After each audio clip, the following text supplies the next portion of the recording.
Welcome to World War II Chronicles, a weekly tribute to America's fighting men and women in commemoration of the Second World War. These programs are narrated by Ed Herlihy and are based on the news broadcasts of the war period from the recorded sound collection of the National Archives in Washington, D.C. During the fall of 1944, the home front geared up for the presidential election. The Republican presidential nominee was the youthful governor of New York, Thomas E. Dewey. In his campaign addresses, Dewey extolled the need for change and new leadership. These are no partisan objectives. They are, in truth, the objectives of the American people.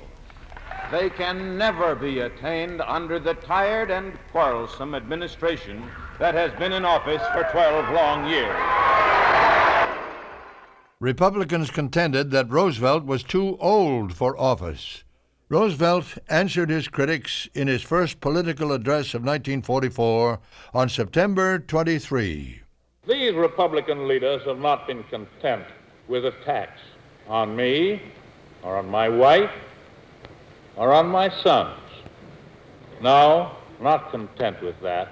They now include my little dog, Fallon. Well, of course, I don't resent attacks, and my family don't resent attacks, but Fallon does resent them. And being a Scotty, as soon as he learned that the Republican fiction writers had concocted a story that I'd left him behind on an Aleutian island and had sent a destroyer back to find him at a cost to the taxpayers of $2 or $3 or $8 or $20 million, his Scotch soul was furious. He has not been the same dog since. The election, held 6 weeks later, was the closest since 1916. The United States goes to the polls to cast its ballot in the first wartime presidential election in 80 years. At 3:15 a.m. on November the 8th, Dewey conceded. Roosevelt's fourth term would soon begin. It would end less than 3 months later.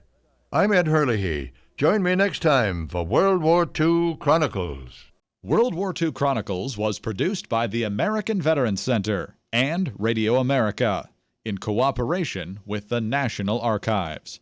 To listen to more episodes, subscribe on iTunes or visit AmericanVeteransCenter.org. We need your help to keep the legacy of our World War II generation alive.